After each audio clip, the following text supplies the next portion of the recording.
de férias de defensores públicos. É como voto.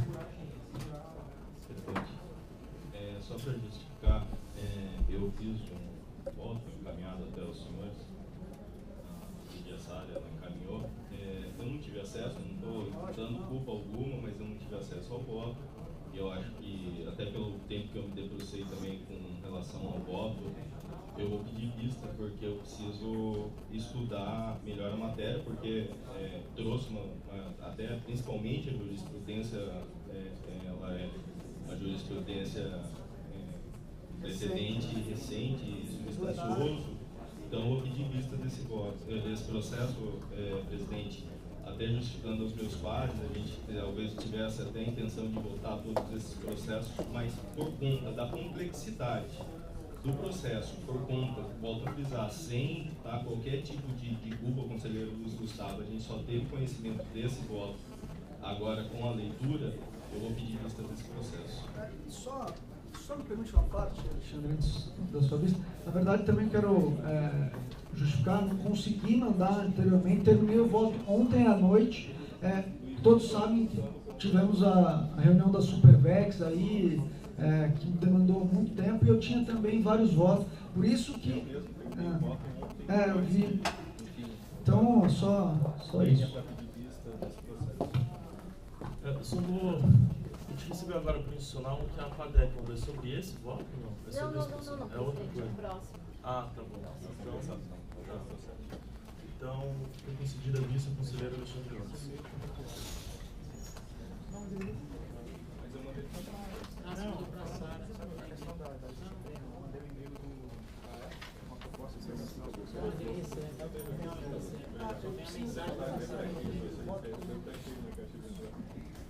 Então, o próximo, conforme a inversão proposta pela Franciane, é o 327 de 2014, interessado a FADEP, assunto proposta de alteração da deliberação 253 de 2012, que trata da possibilidade de compensação de dias de trabalho no âmbito da Defensoria Pública do Estado. Com a palavra, a relatora conselheira Cátia.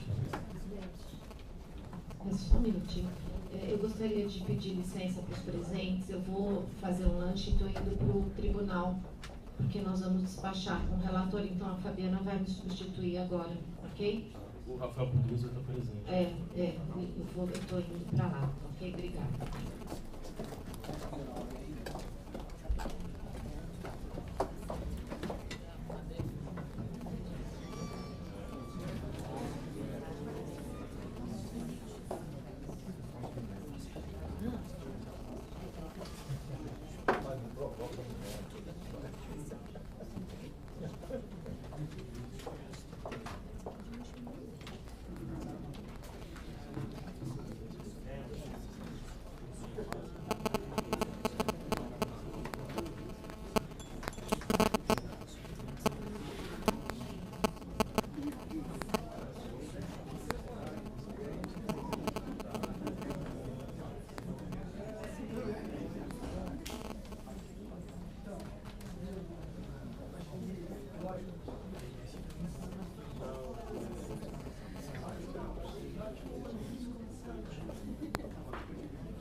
Vou passar diretamente aqui a leitura do relatório.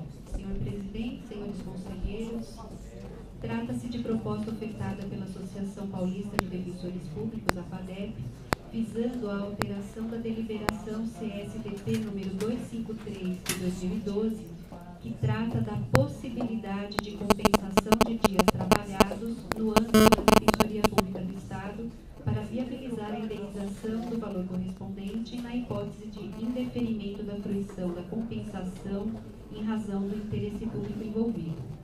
A proponente funda a pretensão na vedação ao locupletamento ilícito do Estado, que restaria caracterizado se o defensor público for impedido de gozar o direito à compensação. Com efeito, traz à baila a situação fática que permeia a Defensoria Pública de São Paulo, marcadamente a inexistência de substitutos ensejando ensejando dificuldades concretas para o exercício de direitos dos agentes públicos relativos a afastamentos, compensações, férias e licenças. Forte no entendimento jurisprudencial, defende a expressa previsão de indenização pecuniária do direito de compensação cujo gozo seja negado, propondo a inclusão do parágrafo 6º no artigo 1º da deliberação mencionada, no sentido de que, abre aspas, nos casos de impossibilidade de gozo da compensação, será permitida, a pedido do interessado, a sua conversão em pecúnia, com caráter indenizatório, fecha aspas. A proposta também previa a regulamentação do procedimento administrativo para operacionalizar a indenização do direito, por meio de ato da Defensoria Pública Geral. Assim relatado, passo ao voto. A Associação Paulista de Defensores Públicos, a APADEP, na qualidade de representante dos interesses de seus associados, propõe a alteração da deliberação CSDP 253/2012 para que seja contemplada a previsão de indenização ou conversão em pecúnia nos moldes da proposta do direito à compensação regulado nessa normativa, na hipótese de indeferimento da fruição do descanso. Segundo a proponente, tem sido comum o indeferimento do gozo das compensações para evitar prejuízo ao serviço público, pois inexistem na carreira de defensor público cargos com atribuições típicas de substituição, além de ser notória a insuficiência de recursos humanos. Não obstante, ainda que esta relatora reconheça, num primeiro momento, haver plausibilidade no pleito, especialmente porque há similaridade com a indenização da licença-prêmio não fruída, em virtude do indeferimento lastreado no interesse público, não há como ignorar um aspecto superveniente do qual teve conhecimento por meio da fala da presidência do Conselho Superior na última sessão ordinária, ocorrida em 5 de dezembro de 2014. O fato em Testilha é o de que a Defensoria Pública foi alvo de auditoria extraordinária pelo Tribunal de Contas do Estado, cujo objeto de exame foi especificamente a folha de pagamento. Com efeito, após a detida análise do relatório da fiscalização, notando que a auditoria extraordinária tem fundamento no inciso 21 do artigo 27 do Regimento Interno do Tribunal de Contas, foi possível constatar que o ilustre auditor não logrou entender que as gratificações vinculadas ao exercício das atribuições especiais se vinculam a atividades diversas das ordinárias. Decorrendo dessa concepção que os defensores, ao verificarem que suas gratificações superam o teto, optam pela conversão da gratificação em gozo de compensação, conforme a deliberação, artigo 10º, a deliberação 286. Vale dizer, é preocupante o fato de que a fiscalização vislumbrou que o sistema de compensações gera um círculo crescente de substituições, que por sua vez enseja o pagamento de gratificações. Ao se criar um sistema que resvale na indenização de qualquer das gratificações, neste momento em que a folha de pagamento está sob fiscalização, não se mostra conveniente ao meu olhar. E essa reflexão parte do ponto positivo da percepção do auditor, pois asseverou que a Defensoria Pública não efetua pagamentos remuneratórios em desacordo com o subteto constitucional. É exatamente esse aspecto que recomenda o sobressamento deste processo até que seja proferida e publicada a decisão do Tribunal de Contas em relação ao sistema de compensações, já que a aprovação da proposta levaria ao pagamento da indenização, sem a incidência do redutor constitucional. Em vista disso, em reforço, entendo que é preocupante regulamentar-se, neste momento, a previsão de indenização de compensações cujo gozo tenha sido indeferido, se a compensação em si está sob júdice. Portanto, voto no sentido do sobrestamento do feito até a conclusão da auditoria extraordinária em trâmite perante o Tribunal de Contas, antecipando desde logo o entendimento desta relatora e já externado em outro precedente, de que a deliberação em Testilha, caso futuramente aprovada, terá caráter opinativo, em vista do que dispõe o inciso 21 do artigo 31 da Lei Complementar 988 de 2006. É como voto. Apenas gostaria de falar, de justificar eu entendo, realmente entendo e tenho acompanhado essa dificuldade dos defensores públicos com essa sobrecarga de trabalho, só que a gente precisa olhar para a causa, né, e não para o sintoma. A gente tem um sintoma, algo que está indo mal na Defensoria Pública, que é justamente a falta dos defensores substitutos ou defensores com atribuições para substituição. Então, na verdade, o raciocínio para que se chegue à possibilidade de indenização das compensações indeferidas, ela tem fundamento, tanto que a gente tratou disso hoje no caso da licença-prêmio, da indenização da licença-prêmio indeferida. O que eu quero dizer, e que eu trouxe aqui, é uma preocupação com o momento. Eu não sei se convém hoje regulamentarmos essa questão de previsão da indenização dessas compensações indeferidas e daqui a um mês, ou não sei quanto tempo, tomarmos conhecimento de uma decisão que venha depois a ter que exigir uma reforma dessa deliberação, dessa mesma deliberação. É mais uma preocupação em relação à questão do que está aí pendente. E, por fim, quanto ao caráter opinativo da deliberação, quando se tratou da licença-prêmio hoje, nesta sessão, ainda que com outras palavras, nós falamos exatamente a mesma coisa. É no momento do pagamento que se analisa se há orçamento, se o orçamento ele vai ser executado desta ou daquela forma. Então é isso. O Conselho delibera, porém, essa deliberação depende de um ato posterior da lavra do Defensor Público Geral, regulamentando como essa questão regulamentada vai ser operacionalizada. É mais ou menos isso.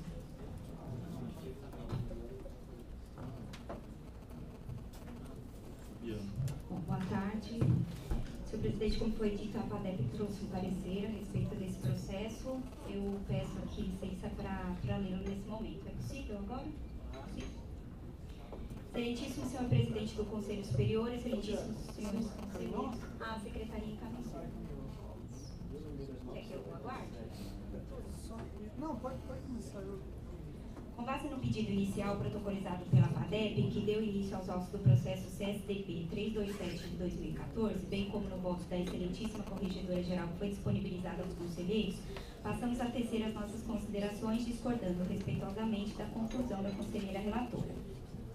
O parecer está dividido em itens. Eu falo do primeiro, da legitimidade do Conselho Superior da Defensoria Pública. O Conselho Superior é o órgão normativo da carreira com atribuições previstas no artigo 31 da Lei Complementar 988 de 2006. Dentre tais atribuições, encontram-se aquelas previstas nos incisos 3 e 4 do artigo 31, que dispõe: 3. Exercer o poder normativo no âmbito da Defensoria Pública. E 4. Discutir e deliberar sobre matéria relativa à autonomia funcional e administrativa da Defensoria Pública do Estado. Assim sendo, no caso em tela, indiscutível a atribuição do Conselho Superior para conhecer e decidir sobre o pedido protocolizado pela FADEP, que, em resumo, visa deliberar sobre a possibilidade de pagamento indenizatório das acumulações de cargos feitas por defensores públicos cuja compensação for indeferida pela administração em razão do interesse público na continuidade do serviço prestado. Na legalidade do pedido. A matéria discutida nesses autos versa exatamente sobre a autonomia administrativa e orçamentária da Defensoria Pública do Estado, cuja competência normativa foi expressamente delegada pela Lei Complementar 988 de 2006, artigo 31, incisos 3 e 4. Nessa esteira, desenvolveu-se o pedido da FADEP, a fim de solucionar os casos em que não seja possível ao defensor o gozo das suas compensações em razão da necessidade de manter-se a continuidade do serviço público, casos que serão cada vez mais recorrentes, especialmente em unidades menores, atingindo inclusive a inamovibilidade de cargos titulares, como já ocorreu. Portanto, existe previsão legal explícita que confere ao Conselho Superior da Defensoria Pública o poder de normatizar questões desta envergadura. No caso concreto, há uma dicotomia de interesses, pois, de um lado, o interesse público, consistente na manutenção da continuidade e qualidade da prestação de serviço, de outro, o direito social do defensor público de receber justa indenização pelos serviços prestados em excessiva carga de trabalho, cuja compensação é indeferida pela administração pública. Portanto, é preciso lembrar que o pedido se escora não só na legalidade do poder normativo detido pelo Conselho Superior da Defensoria, mas no dever que a administração pública tem de cumprir os princípios constitucionais esculpidos no artigo 37 da Constituição da República, além dos princípios gerais do direito. Veja-se que nenhum ordenamento jurídico pautado em um Estado democrático de direito admite a imposição de excessiva carga de trabalho sem a contraprestação compatível.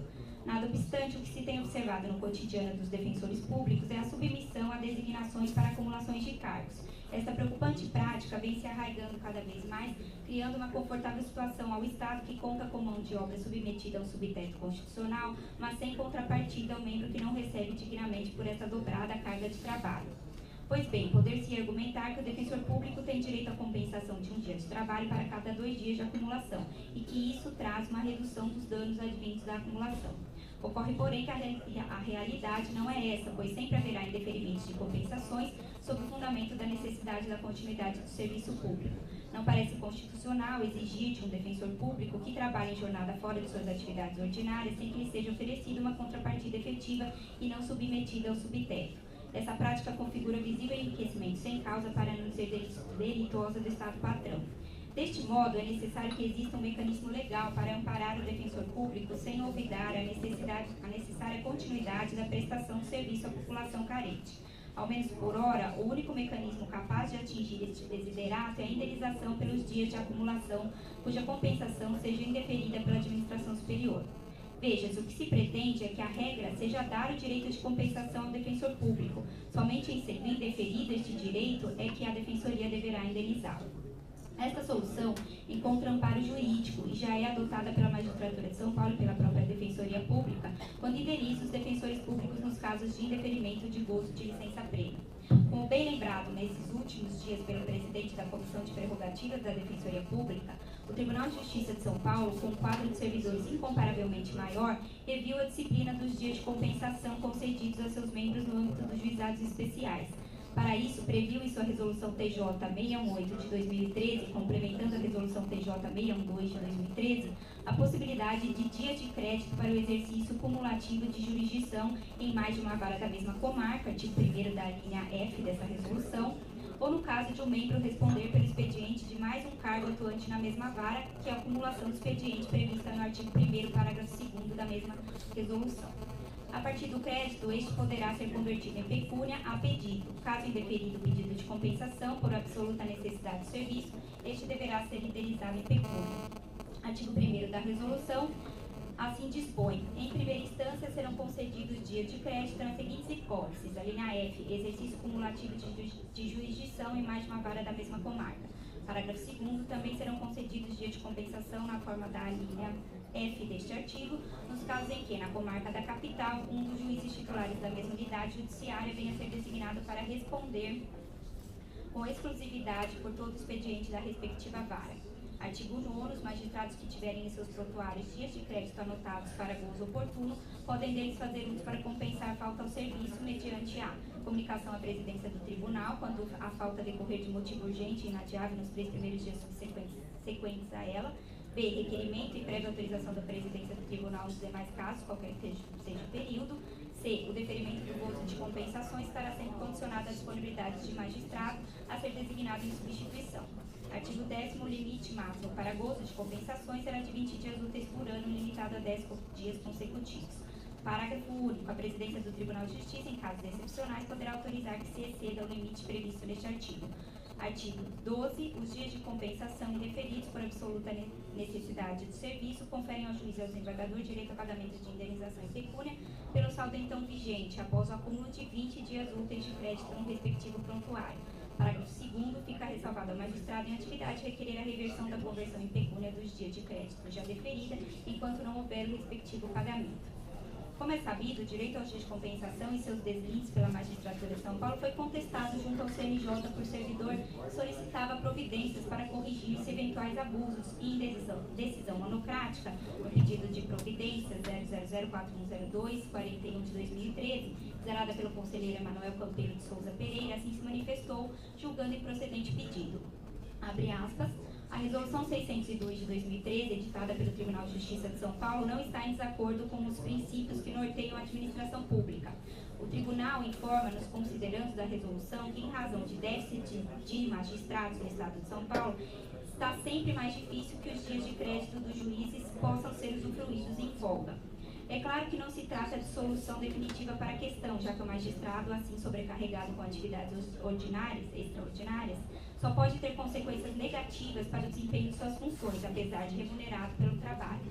Fixar vantagem pecuniária aos magistrados por meio de resolução realmente não é estratégia normativa admissível, mas no presente caso não se trata de criar vantagens, mas apenas da conversão dos dias conquistados pelos magistrados por serviços extraordinários realizados para compor com o esforço do tribunal no sentido de prestar justiça célere e de qualidade.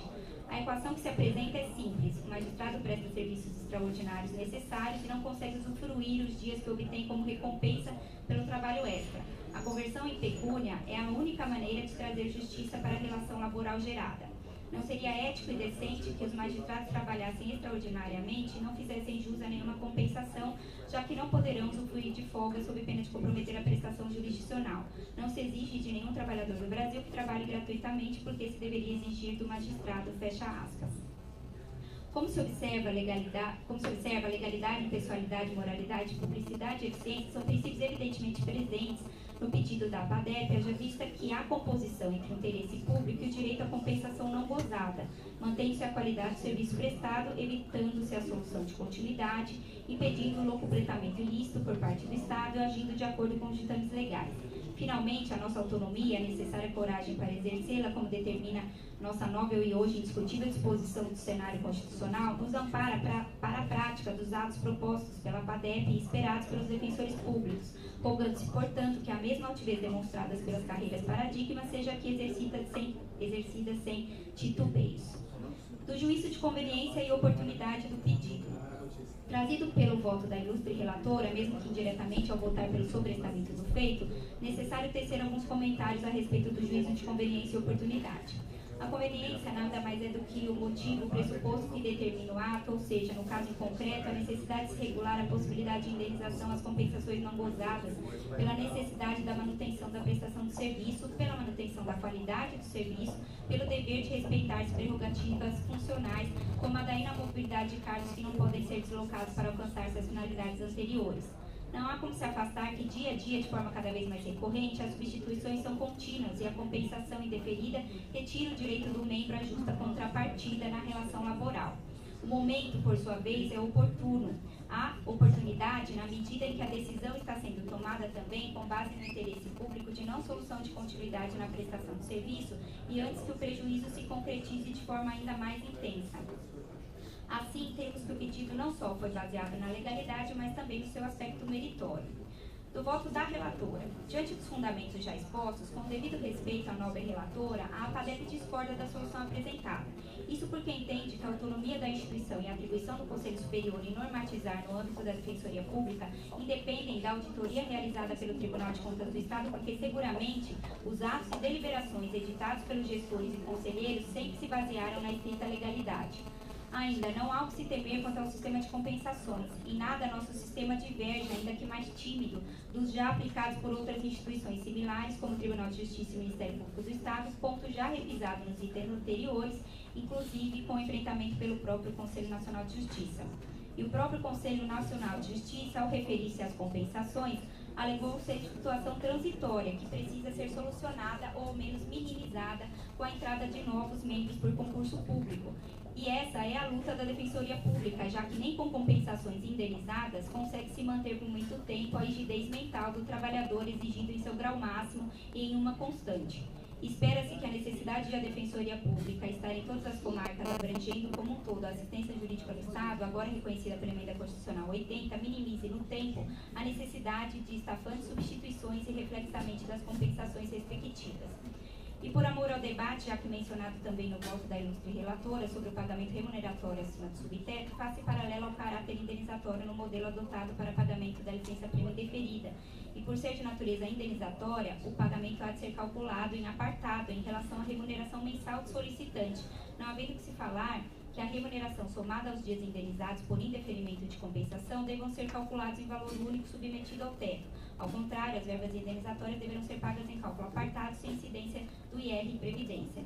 Por todo o exposto, a FADEP submete sua manifestação ao exposto aos excelentíssimos conselheiros para que seja considerada em conjunto com o voto proferido pela nobre conselheira relatora, a fim de deferir-se o pedido.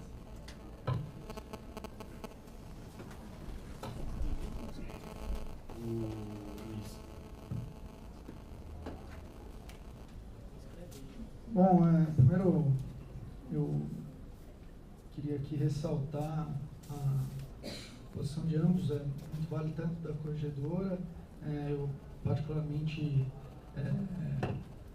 achei muito prudente o voto da corregedora, também sei do esforço da FADEP para que regulamentemos a situação e superemos principalmente os entraves com a substituição. E aqui, antes de propriamente começar a minha fala a respeito da manifestação da FADEP, falar que a terceira sub e a segunda sub, particularmente, enfrentam diuturnamente os problemas com as substituições, então é de maior interesse dessas duas subs que a gente consiga avançar. Mas eu confesso que, depois de ver a posição que o Supremo adotou com relação às férias, e se vocês se recordam da leitura do voto, ele fala indenização de férias e outras vantagens pecuniárias, né, outras questões remuneratórias, se não me engano, depois eu posso até resgatar. Eu acho que o mesmo raciocínio se aplica na compensação. Porque o que acontece? O defensor da ativa que tem uma determinada compensação indeferida, ele pode compensar isso posteriormente. Nesse sentido, não surgiria o fato gerador do direito à indenização, que é o enriquecimento ilícito do Estado. Né? Nesse sentido, eu tendo a aplicar a mesma lógica do voto recente do plenário do Supremo para dizer que faz-se necessária a previsão dessa indenização por lei, porque a gente não tem ainda o enriquecimento ilícito. Só uma parte, seguindo essa linha de raciocínio que você fez, como que ficaria então no caso da licença prêmio? Então, isso foi... Não, deixa eu perguntar para ele. Agora vocês falam. Não, então, Horácio, na verdade eu expliquei aqui nesse... Porque assim, o que diferencia a situação da licença prêmio com relação à situação das férias e agora da compensação? É que na licença prêmio a gente indeniza porque há uma lei autorizadora da indenização. Nas férias da inatividade, que segundo o Supremo é possível, o que faz a indenização surgir é o enriquecimento ilícito, que é fato gerador do dever do Estado indenizar de acordo com o artigo 37, parágrafo 6º da Constituição, porque gera um dano que tem que ser reparado com responsabilidade objetiva do Estado. Essa é a linha de raciocínio. E, no decorrer do voto, o ministro Gilmar Mendes ele explica que se o servidor da ativa ele pode usufruir da folga, né, no caso era das férias, mas a gente pode estender isso para licença prêmio mesmo para compensação, se o defensor da ativa pode usufruir do benefício em momento posterior, não existe o enriquecimento ilícito do Estado. Então a gente não pode indenizar direto pela responsabilidade objetiva. Só poderia indenizar se a lei previsse essa possibilidade, porque aí é uma faculdade da administração. Ou a administração posterga o gozo ou ela paga. Né? Então é esse o raciocínio que vem diretamente do voto do ministro Gilmar Mendes. Detalhe, eu sei que eu não preparei voto porque eu estava me debruçando sobre as outras questões, mas agora, depois de fazer todo esse estudo, eu até cheguei a conversar com a Kátia sobre isso, não falei isso porque não tinha essa ciência, me parece muito temerário a gente fazer isso sem lei, justamente porque nós temos uma decisão do plenário do STF de agosto, né, nesse sentido. Aí, de novo, talvez se a gente for suspender o processo, seria interessante suspender para encaminhar a lei. Né? Porque assim, não estou aqui de novo, a sub não quer negar o processo, né? A substituição é um entrave para a terceira sub. Na minha visão, a gente tinha que resolver isso. E como que a gente pode resolver isso? Com a previsão de lei. Me parece que a gente tem avançado nesse sentido na comissão da alteração da 988. Então, eu acho que é muito prudente, nesse momento em que a gente tem uma decisão do Supremo Tribunal tão robusta, que a gente aguarde um pouco, não indefira, suspenda e encaminhe a lei, né? Enfim, depois eu posso me manifestar aqui de novo, mas me parece que nesse cenário é o melhor a fazer. Vai. Nessa linha do que foi colocado pelo Gustavo, eu gostaria só de acrescentar que há uma certa diferença, apesar de ser citado no voto da FADEP com relação aos magistrados e tal, porque lá não há previsão inicial de pagamento ou compensação. A acumulação gera dias de compensação. Se essa compensação não puder ser gozada, gera indenização. No nosso caso aqui, não.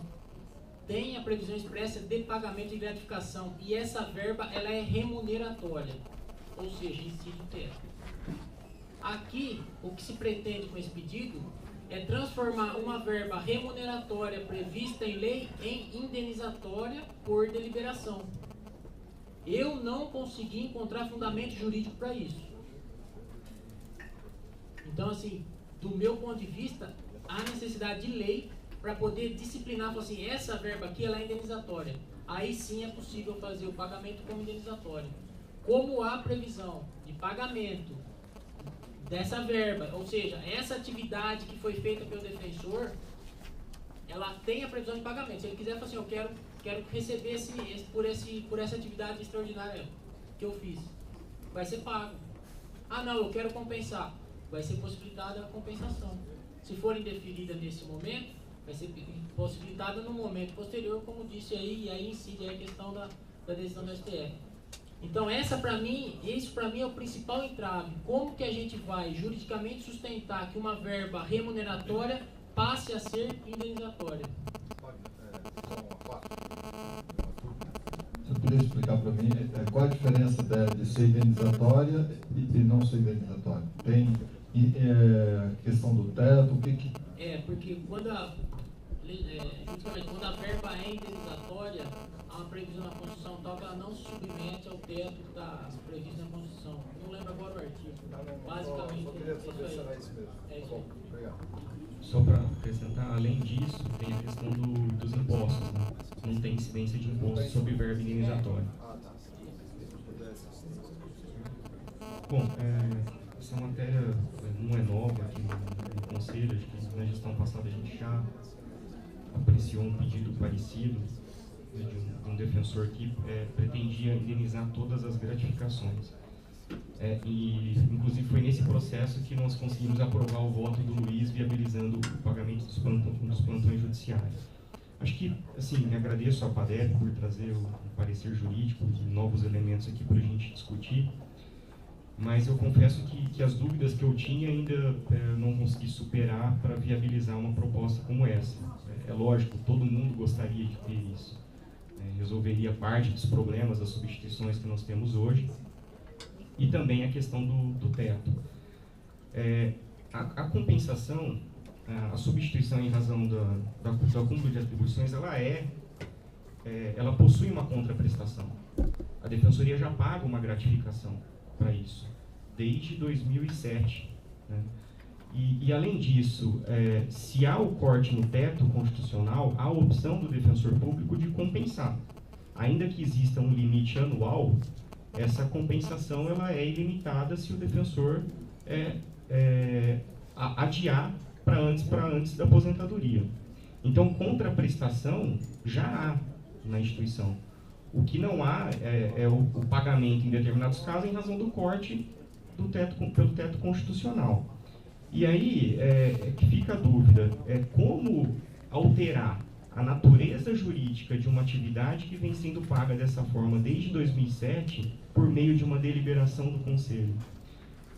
eu acho que seria temerário a gente fazer isso, porque há várias implicações, né? Além da questão do teto remuneratório, nós temos a questão dos impostos. Nós recolhemos impostos sobre essas gratificações desde 2007. E aí hoje nós vamos decidir por alterar a natureza jurídica de uma atividade que não haverá recolhimento de imposto e contribuição social. Então acho que isso é um complicador, além das questões trazidas aí pelo Luiz com relação à decisão do Supremo Tribunal Federal. E tem mais um ponto que eu gostaria de mencionar, que é 2 resoluções, uma do CNJ e uma do CNMP, que pelo site, pesquisa que eu fiz, não foram revogadas, até onde eu sei, né? Se eu estiver errado, alguém pode me corrigir. Mas a resolução número 13 do CNJ, de 21 de março de 2006, que foi alterada pela resolução número 27 e resolução de número 42, ela traz no seu artigo 5º o seguinte. Espera que eu estou tentando achar. As seguintes verbas não estão abrangidas pelo subsídio e não são por ele extintas. Inciso 2. De caráter eventual ou temporário. A linha C. Exercício cumulativo de atribuições, como nos casos de atuação em comarcas integradas, varas distintas na mesma comarca ou circunscrição, distintas jurisdições e juizados especiais. A linha D. Substituições. Parágrafo único do mesmo artigo. A soma das verbas previstas neste artigo com o subsídio mensal não poderá exceder os tetos referidos nos artigos 1º e 2º, ressalvado o disposto na linha H deste artigo. O que diz a linha H é justamente os valores pagos em atraso, sujeitos ao cotejo com teto junto com a remuneração do meio de competência. Ou seja, o parágrafo único ele não excepciona a substituição e a acumulação de atribuições, né? Então, a resolução do Conselho Nacional do Ministério Público vem no mesmo sentido. Inclusive, essas resoluções eu estou mencionando agora porque na discussão que a gente teve na gestão passada, elas foram citadas, né? A resolução de número 9, de 5 de junho de 2006, alterada pela resolução número 15 de 2006 do CNMP. Possui a mesma redação da magistratura. Ou seja, a regulamentação pelo CNJ e pelo CNMP, as verbas adquiridas a título de acúmulo de atribuições e substituições, que eles colocam em 2 alíneas distintas, se submete ao teto remuneratório constitucional. Então, sinceramente, eu não vejo hoje saída jurídica para viabilizar esse tipo de pagamento por norma interna, né?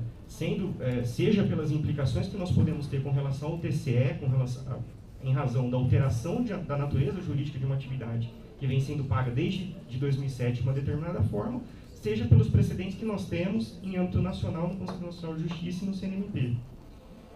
Então, me parece que assim, a saída para essa situação é um encaminhamento de um projeto de lei para alterar e, com previsão legal, a gente consegue alterar a natureza jurídica e pagar como verbo indenizatório. Mas, eu, sinceramente, pelo estudo que eu fiz, eu gostaria muito de viabilizar essa proposta, acho que todo mundo aqui que gostaria. Mas, infelizmente, assim, juridicamente, eu não estou convencido, pelos argumentos até agora levantados, de viabilizar uma proposta como essa no âmbito do Conselho Superior.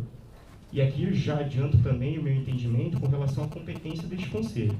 Eu discordo do voto da Kátia, concordo aí com o parecer apresentado pela associação com relação à competência do Conselho. Acho que nós temos competência sim para regulamentar esse tipo de matéria. O gestor, o administrador, ele tem o ato de gestão que é o efetivo pagamento, mas ele precisa de um substrato legal, né? E o poder normativo no âmbito da defensoria é exercido pelo Conselho Superior. Mas nesse caso eu entendo que não há como viabilizar o pagamento em razão de ausência de previsão legal. Fabiano. Fazer algumas ponderações. Primeiro, Luiz, com relação ao paralelo que você faz com o seu voto referente às férias, na verdade, porque lá você tem uma previsão que em 2 anos você tem que gozar daquelas férias e tal. No nosso caso da compensação, a gente tem uma limitação de 20 dias por ano. E não necessariamente você vai conseguir, por exemplo, no caso concreto que foi colocado aqui no momento aberto, eu tenho 12 dias a mais do que os 20 naquele ano. Conforme for passando isso de ano para ano, porque aí tem uma limitação para a compensação, isso vai virando uma bola de neve. Com certeza, no final disso, vai haver aí dias, né? E como ficariam esses dias? Por isso que eu acho que tem bastante diferença com o voto que você proferiu, com no caso aqui da compensação. Só com relação ao sobrestamento, tanto no voto da conselheira Kátia, como o Luiz também comentou agora, que talvez fosse adequado o sobrestamento, e nós pensarmos em encaminhamento a projeto de lei. A FADEP tem muito receio desse tipo de solução, inclusive porque nós já tivemos problemas aqui no Conselho anteriores em relação a isso. Verifique-se aí o processo de cálculo do 13º, em que em conselho nós definimos que haveria uma solução administrativa para que integrasse no cálculo as gratificações e também com posterior encaminhamento, e até hoje, passados quase 3 anos, a gente não tem isso enfrentado em lei. Então, o sobrestamento e colocar num projeto de lei, eu acho que realmente a gente tem que tentar usar de toda a nossa autonomia, óbvio, pautado na legalidade, mas tentar solucionar isso, porque realmente para a associação é muito complicado ficar sempre nessa promessa ou de sobrestamento, como foi o caso do 13º, esse processo está sobrestado, ele não está arquivado, e até hoje a gente não tem uma solução sobre isso. O Wagner falou sobre a mudança de natureza, né? Na verdade, a gente dá uma compensação e depois também versa, né, nessa linha, uma compensação e depois acaba indenizando essa compensação não gozada. Eu acredito que quando a gente concede a compensação, não, sim, mas aí eu falo, quando ela vira compensação, a gratificação, vamos supor que não há como se pedir gratificação, porque já está no subteto e a pessoa acaba pedindo deferimento da compensação desses dias. Eu acho que quando isso acontece, esses dias, essa compensação ela já muda a natureza. Né? Você tem uma diferença e você muda da gratificação para uma compensação, porque a deliberação lhe dá esse direito de optar pelos dois, e isso muda a natureza. E aí você pode, se não pagar, né, se não for possível esse pagamento, pensar numa outra solução, como foi pensado nesses casos. Eu não vejo da mesma forma. Né? A resolução do CNJ que você fala, obviamente, como você disse, não foram revogadas, mas me parece, até pela decisão recente aqui do CNJ em relação à resolução do TJ, que esse entendimento não está sendo aplicado. Né? Então, acho que a gente pode também aprofundar um pouco nesse sentido. Só com relação ao pedido de providências, né? Então, eu li a decisão aqui na íntegra do pedido de providência, mas eu não consegui localizar na decisão que se fala sobre essa questão do teto ou não. Porque assim, ela fala, a decisão, pelo que eu li, ela fala que é devida à contraprestação, à gratificação, à verba remuneratória. Sim, sim. Só que ele não fala se indenizatória. Então, mas ele não fala se submete ao teto constitucional ou não. Tá, mas na decisão. Porque assim, daria para a gente compatibilizar essa decisão do próprio CNJ com as resoluções em vigor. Você entendeu? Porque assim, a decisão ela não é clara em falar assim, não, é devido como indenizatório e passa e pode extravasar o teto constitucional. Mas aí você entende o teto constitucional agregado aos vencimentos mensais, é isso? Ou você pensa como na licença-prêmio, que você tem um rolerite em apartado e um teto constitucional? Não, é porque a norma do CNJ ela fala que deve ser calculada junto com o subsídio mensal. Com os vencimentos. Isso. E aí você entende que não tem essa previsão de ultrapassar. Isso. Fabiano, posso fazer? Só seguir a ordem aqui. Horácio, o próximo. Aí escolheu o Wagner e o Luiz. Primeiramente, eu acho que eu queria colocar com relação ao pedido de suspensão, que, com todo respeito à Kátia, falha do Luiz também, mas eu não ouso aqui divergir, até pelo seguinte: se a gente tem no Conselho Superior decisões administrativas, então a gente sabe que dentro dessas decisões administrativas a gente tem um atributo do ato administrativo que é a presunção de legitimidade e de veracidade dos atos administrativos. Se eu tenho uma presunção de legitimidade, existem diversas doutrinas dizendo que ainda que você se contrapõe ao ato, o ato é válido, eficaz e ele tem efeito. Então, não haveria que aguardar uma decisão de um órgão externo para a gente poder decidir questões no âmbito interno. Então, do ponto de vista da suspensão, eu não acompanharia. Aí, agora, com relação ao mérito, eu confesso que eu não tive tempo ainda de me debruçar sobre esse assunto, e as resoluções, acho que o Rafael trouxe, eu não tinha tido contato com elas ainda. Então, acho que até por uma questão de prudência aí, e também indo na linha do pessoal que está falando da gente não decidir as questões com mais tempo, eu estou pedindo vista desse procedimento. Você quer falar? Tá. Só pontuar com relação ao... Então a gente tem o Wagner e o Luiz inscrito, e daí fica com o pedido de vista do conselheiro Horácio. Posso fazer só um apontamento com relação ao pedido de providência que eu estou vendo aqui? Realmente eu não encontrei essa decisão sobre o teto, né, remuneratório, porque a própria resolução do CNJ ela é contraditória. Ela fala que é indenizatório, mas se submete ao teto constitucional e deve ser somado ao subsídio mensal.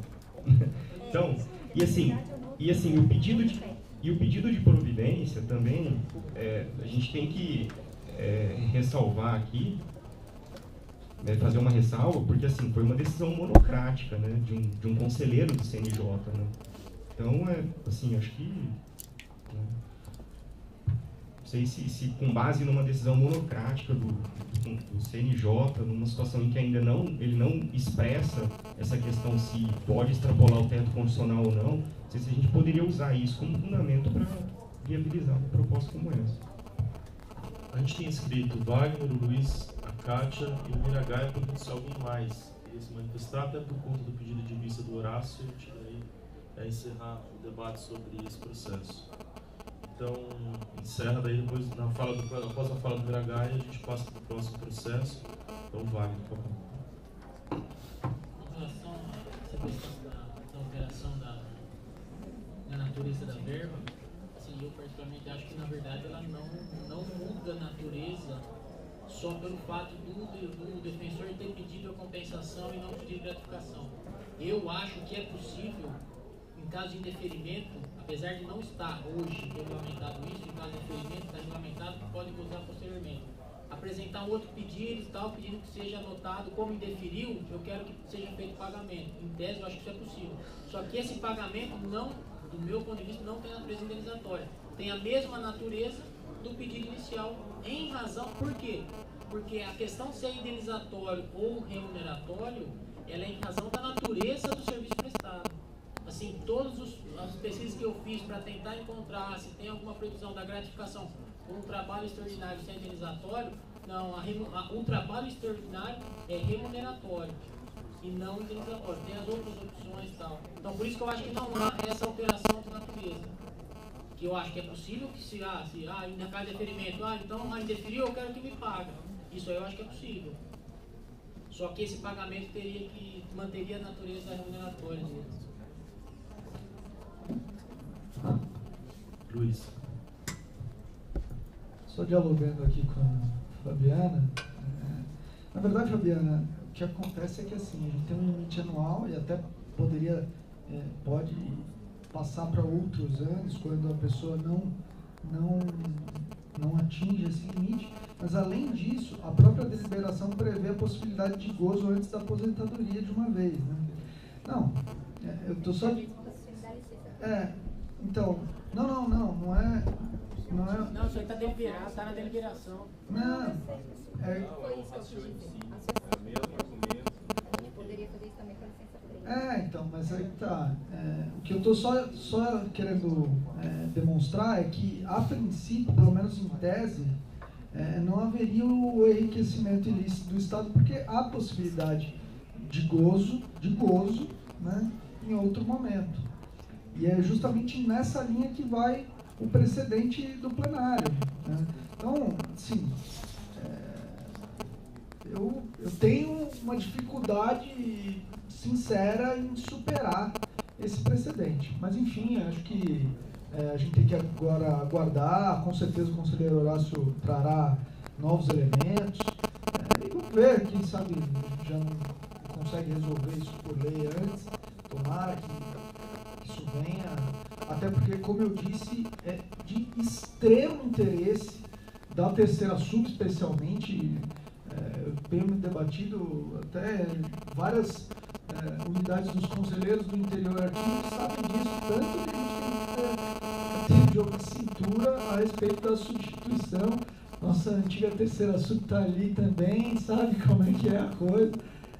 Então, nós temos todo o interesse em resolver isso. A única coisa é que nós efetivamente tivemos um voto do plenário, aliás, uma decisão unânime do plenário da STF, recentíssima, que, particularmente no meu entender, inviabiliza esse tipo de deliberação do Conselho sem que haja uma lei autorizativa.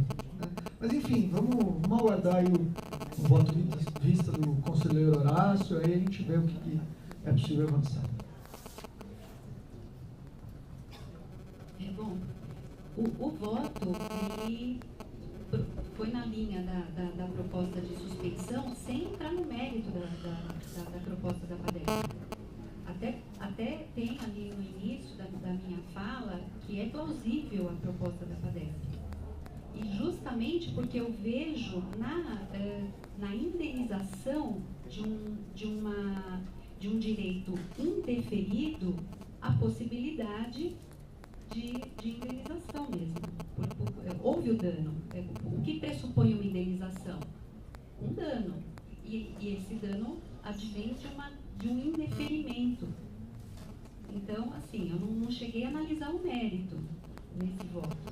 E aí, em relação à fala do Horácio, não é se sujeitar a um órgão externo para depois entrar no mérito. Na verdade, a nossa lei orgânica, no artigo 7º, quando fala das autonomias funcional e administrativa, o que a lei diz é a possibilidade de se praticar os atos de gestão sem ingerência de qualquer outro órgão, exceto, e faz a ressalva ao Tribunal de Contas. Então, assim, quer queiramos ou não, isso está previsto na lei. Então, o que eu propus foi um momento de cautela. Vamos primeiro saber se eles continuam na linha do entendimento de que o nosso sistema remuneratório é legítimo, inclusive a compensação dessa gratificação, a conversão, né, pela opção do defensor, que gera ali um ciclo de indenizações, no caso de compensações, ainda vai para o gozo, indefere o gozo e gera uma gratificação, e aí sim, se a gratificação não tem caráter indenizatório porque é remuneratório, aí você vem, indeniza e passa a ter. Então, é justamente essa cautela que eu propus, esperar essa avaliação do TCE, que é o nosso órgão controlador daqui na lei.